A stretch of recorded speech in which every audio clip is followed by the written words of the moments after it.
திருமறை தோடி படிக்க தெரியாத கூட கூப்பிட்டு எதாவது எடுத்துட்டு இருக்கிறாங்க. அவர் என்ன செய்வார்கள், 2 அருளந்த முறையா சொல்லிக் கொடுப்பார்கள், ஒரு பரலோகத்திற்கு மன்னன் சொல்லிக் கொடுப்பார்கள். அதுக்கப்புறம் பெந்தோஸ்து பாட்டு பாட ஆரம்பித்துருவார் நேரத்தை ஓட்டுவதற்கு. இது போன்று வளர்ந்தவரை அழைத்து கொண்டு வந்து அவரை குருவாக மாற்ற முயன்றால் அவர் எங்கே இருப்பார்? அவரிடம் நோய் இருக்காது, அவர்கிட்ட உயிரே இல்லாத நிலையாக. அப்படின்னா நற்கருணை மீது நம்பிக்கை இல்லாத நிலை. அவர் கடவுளின் குடும்பத்தை நம்பாதவராக இருக்கக்கூடிய கத்தோலிக்கரே அல்ல. அப்படி இருக்கக்கூடியவர் மோட்சம் என்பது உருவகம் என்று சொன்னால் எப்படி ஏற்றுக்கொள்வார்? ஏற்றுக்கொள்ள மாட்டார். ஏன்னா அவர் நம்பி சின்ன பிள்ளையில இருந்து நம்பி வாழ்ந்து என்னன்னா, நல்லது செஞ்சா மோட்சம், நல்லது செஞ்சா மோட்சம், கெட்டது செஞ்சா நரகம், கெட்டது செஞ்சா நரகம் அப்படின்னு சொல்லி அவருடைய நம்பிக்கையெல்லாம் முழுமையாக மோட்சத்தில் போய் அமர்ந்து விட்டது. உறவில் போய் அமரவில்லை, ஒரு இடத்தில் போய் அமர்ந்து. அவரிடம் திடீரென்று ஒரு நாள் மோட்சம்லாம் இல்லையா, மோட்சம்லாம் ஒண்ணும் கிடையாது உலகத்துல, உறவு தான் இருக்குதுன்னா அவருக்கு அப்படியே ஷாக். அது எப்படி 2000 வருஷமா மோட்சம் மோட்சம் சொல்லிட்டு இருக்கிறாங்க. 2000 இல்ல, பைபிள் தோன்றிய காலத்திலிருந்தே மோட்சம் மோட்சம் என்று சொல்லி கொண்டு இருக்கிறார்கள். நீ திடீர்னு வேற ஏதோ சொல்றிய, இதைதான் எங்க கேட்க வேண்டும்? மறைக்கல்வி வகுப்புல முதல் கிளாஸ்ல கேட்டிருக்கணும். இல்ல மோட்சம்னு சொல்றீங்க, உறவு இல்லையான்னு கேட்கணும். ஆனால் இப்பொழுது என்ன மாறிவிட்டது? 2000 வருஷமா மோட்சத்தை தான் திருச்சபை போய்த்தது என்று அவர்களை நம்ப வைத்து விட்டார்கள். 2000 வருஷமா மோட்சத்தை குறித்து நம்ம இது சொல்லவே இல்லை. மோட்சம் என்ற உருவகத்தை குறித்து தான் திருச்சபை சொல்லியிருக்கு. 2000 வருஷமா அதான் பவுலோடைய எவ்வளவு ஆட்சி காட்டார். மோட்சம் நான் சொல்றாரு, எந்த இடத்துல பவுல் மோட்சம் என்று சொல்லி இருக்கிறார்? பவுல் சொன்னதுக்கு உருவகம் கொடுத்தார்கள். திருச்சபையில் பல இது பேட்ரியாக்ஸ்னா ஆதி பெற்றோர் என்று சொல்கிறோமா, ஆதி யாரு? பிதாக்கள் என்று சொல்வார்கள். அந்த பிதாக்கள் என்று சொல்லும் பொழுது அவர்கள் இந்த மக்களுக்கு புரிய வைக்கிறதுக்காக லோக்கல்ல பயன்படுத்தின வார்த்தைகளை பயன்படுத்தி புரிய வைக்க வேண்டும் என்று கருதி அந்த உறவு பெற்ற நிலையை பவுலடியார் சொல்லக்கூடிய நிலைகளை என்ன சொல்கிறார் என்றால் மோட்சம் என்று கொண்டு வந்தார்கள். இன்று கூட பாருங்கள், நம் தம் உடலாகிய கோவிலை பற்றியே பேசினார் என்று நற்செய்தியில் சொல்லப்படுவதும், நீங்கள் கடவுளுடைய கோவில் என்று பவுலடியார் சொல்வதும் எதை குறிக்கிறது? மோட்சத்தை குறிக்கிறது? இல்லை. நம்மிடத்தில் குடிக்கொள்ள இருக்கிறார் கடவுள் என்றால், நம் உள்ளங்களில் குடிக்கொள்ள இருக்கிறார் என்றால், அவருடைய குடும்பத்தில் நாம் சேரும் பொழுது நம்முடைய உள்ளத்தில் இருப்பார் என்பதுதான் சொல்கிறார். அதனால் நாம் கோவில் என்றது அங்கே உருவகம், நாம் கோவில் அல்ல.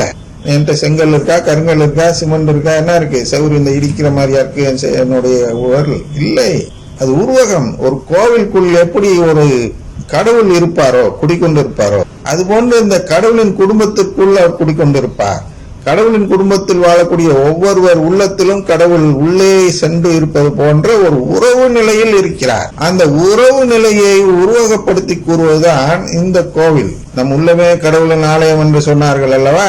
அது என்ன அப்படின்னா, அந்த அளவுக்கு நாம் அவரோடு உறவு பெற்றவராக இருக்க போகிறோம். எப்ப? அவர் குடும்பத்தில் சேரும் பொழுது. ஆனால் இன்று அந்த நம்பிக்கை உங்களிடம் இருந்தால் அந்த உறவு இன்றே கிடைக்கும் என்று போய்த்தவர் தான் பவுலடியார். மோட்சம்னா சொல்லல, என்னைக்குமே மோட்சம்னு சொன்னது கிடையாது. மீட்பு சொல்லியிருப்பார். அந்த மீட்பு கூட உருவகம் தான் என்று சொல்றோம். என்ன? அவன் இழந்த உறவை மீண்டும் பெற்றுக் கொள்கிறோம். மீட்டு கொண்டோம் அந்த உறவை. அதனால் மீட்பு. இவர்கள் சொல்லும் ரட்சிக்கப்பட்டியா மீட்பு, அதெல்லாம் இல்ல. உறவே நம்பாதவர்கள் ரட்சிக்கப்பட்டியான்னு கேக்குறாங்க. அது என்னன்னு புரியல. என்னத்தை இழந்தா என்னத்தை ரட்சித்தான்னு புரியல கேட்கிறாங்க. அது போன்றுதான் அந்த உருவகமாக சொல்லும் பொழுது இந்த கனிகள், அவற்றின் கனிகள் உணவாகவும் இலைகள் மருந்தாகவும் பயன்படும். இந்த கனிகள் வேண்டும் ஒருவருக்கு நம்பிக்கையில் வளர வேண்டும் என்றால். எந்த கனிகள் வேண்டும் என்றால், அந்த தூயகத்திலிருந்து புறப்பட்ட அந்த தண்ணீரை பருகி அதில் வளர்ந்த மரம், அந்த மரத்தின் கனிகள் தான் நமக்கு வாழ்வு தரும். அப்ப தூயத்திலிருந்து புறப்பட்ட தண்ணீர் என்பது நற்கருணை மீது உள்ள நம்பிக்கை. அந்த நம்பிக்கையில் ஒருவர் வளர்கிறார். அவர் சொல்லக்கூடிய வார்த்தைகள் தான் அந்த மரத்தின் கனிகள். அந்த வார்த்தைகளை கேட்டு நாமும் நம் நம்பிக்கையை பெருக்கிக் கொள்ளும் பொழுது நாம் உயிரே இல்லாத நிலையில் இருந்தாலும் உயிர் பெற்று விடலாம்.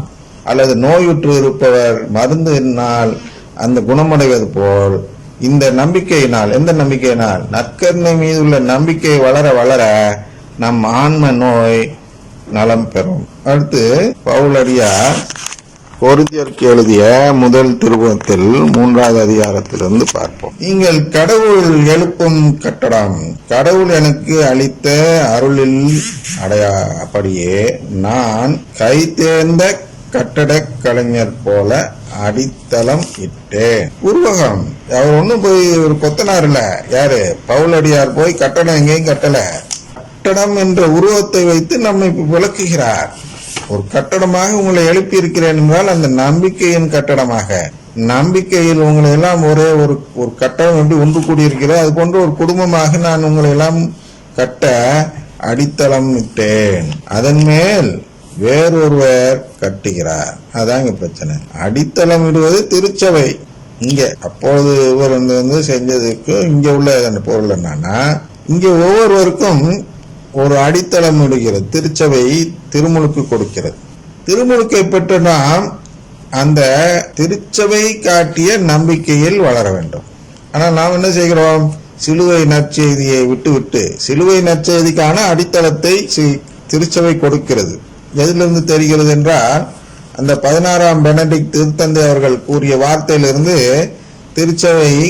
திருச்சபையின் அடித்தளம் என்பது சிலுவை நற்செய்தியின் அடித்தளம் தான் என்பது புரிகிறது. ஏன் உங்களுடைய திருச்சபை ரொம்ப கம்மியா இருக்கு எண்ணிக்கையில, பெரிய அளவில் இருக்க அந்த சபைகள் தானே என்று கேள்வி கேட்கிறார்கள். அதற்கு அவர் சொன்ன பதில் தான் இது. அவர்கள் வளமை நற்செய்தியை போதிக்கிறார்கள், நாங்கள் சிலுவை நற்செய்தியை போதிக்கிறோம். இந்த வார்த்தையில் 1000 பொருள் இருக்கிறது. ஏன்? முதலில் வளமை நற்செய்தியை போதிப்பதால் அங்கே கூட்டம் நிறைய இருக்கிறது.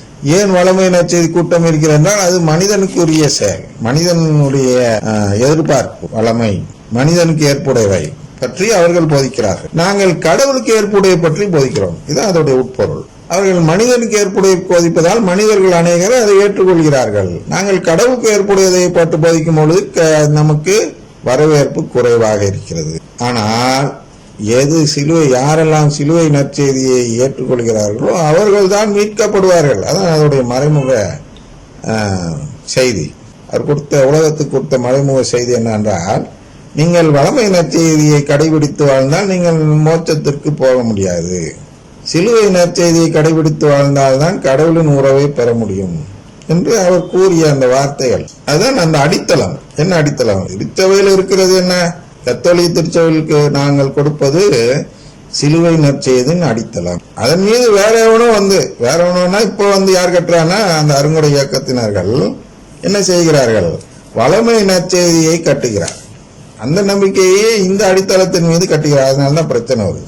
நீங்கள் சிலுவை நற்செய்தியை மட்டும் கட்டுவீர்கள் என்றால் பிரச்சனைக்கு இடம் இல்லை. நீங்கள் என்ன செய்கிறீர்கள்? வளமை நற்செய்தி பாருங்க, எந்த இடத்துலயுமே ஆசீர்வாதம் இல்லை.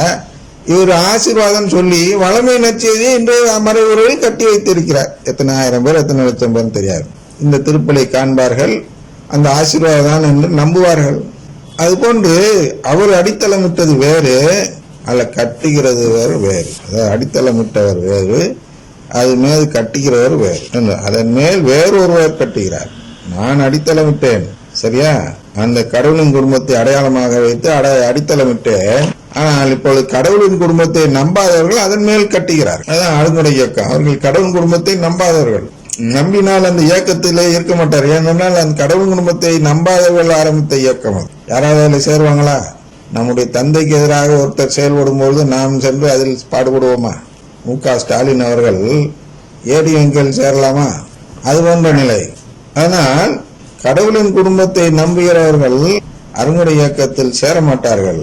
அவர்கள் வேறொரு நபர் என்பது அவர்களுக்கு தெரியும். ஆனால் அதை சேர்ந்தவர்கள் யார் என்றால் கடவுளின் குடும்பத்தை நம்பாதவர்கள் மட்டும்தான் அதில் இருப்பார்கள். அவர்கள் வேறொரு இதுல அவர்கள் அடித்தளம் வேறு, அதன் மீது கட்டப்படும் இது நபர் வேறு. அதான் பாகாலாவி என்று சொல்கிறோம். திருச்சபை கொடுத்த அடித்தளம் என்பது தூயாவியானவர் கொடுத்தது. கடவுளின் குடும்பத்தை நம்புங்கள் என்ற அந்த அடித்தளம் தூயாவியானவர் கொடுத்ததாகும். இவர்கள் தூயாவியினரால் கட்டப்படுவதில்லை, வேறொருவரால் கட்டப்படுகிறார்கள். ஒவ்வொருவரும் தாம் கட்டும் முறையை குறித்து கவனமாக இருக்க வேண்டும். புரியுதா? ஒவ்வொருவரும் தாம் கட்டும் முறையை குறித்து கவனமாக இருக்க வேண்டும். இதுதான் நம்ம இடத்துல இந்த வளமை நற்செய்தி வந்துடாம நம்ம கவனமா இருக்கணும். சிலுவை நற்செய்தி மட்டும் பிடிச்சுக்கணும். ஏற்கனவே அடித்தளம் இட்டாயிற்று.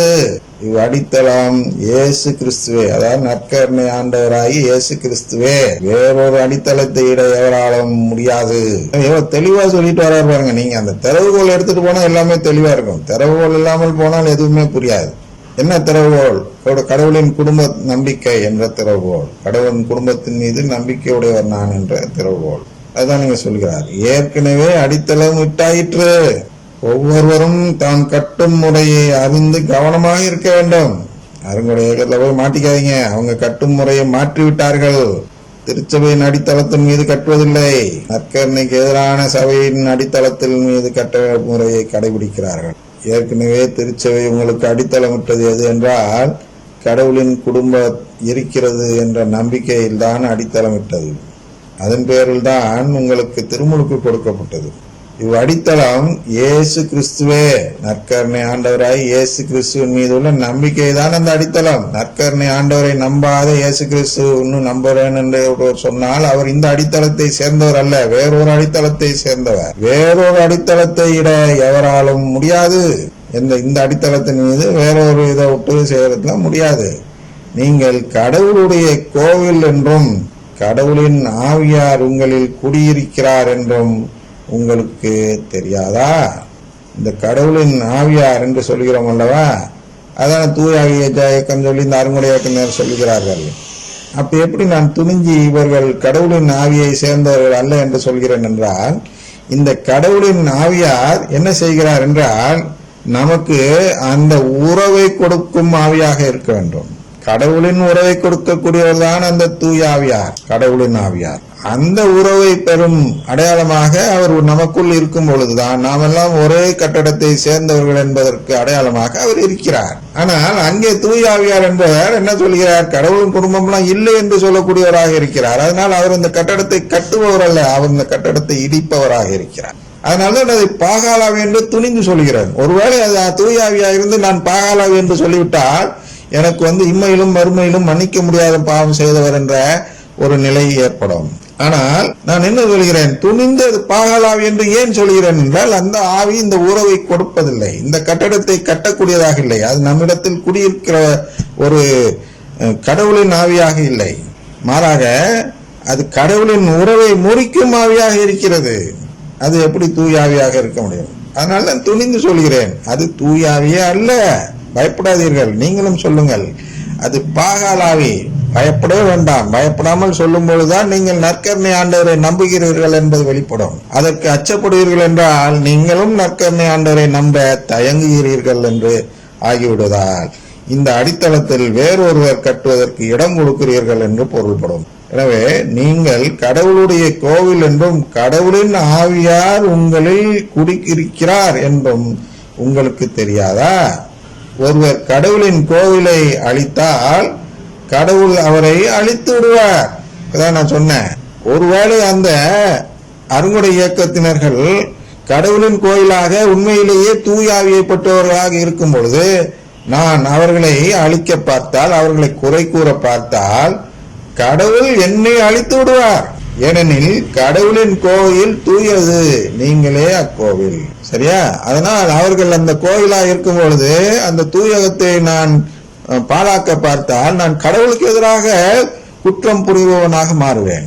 ஆனால் அந்த குற்றத்தை நான் செய்யவில்லை என்பது எனக்கு உறுதியாக தெரிவதால் தான் அதை பாகாலாவியின் இயக்கம் என்று உறுதியாக சொல்கிறேன். எனக்கு தெரியும், தப்பித்தவரை மாற்றி சொல்லிவிட்டால் எனக்கு இந்த சாபக்கேடு வரும் என்பது எனக்கு தெரியும்.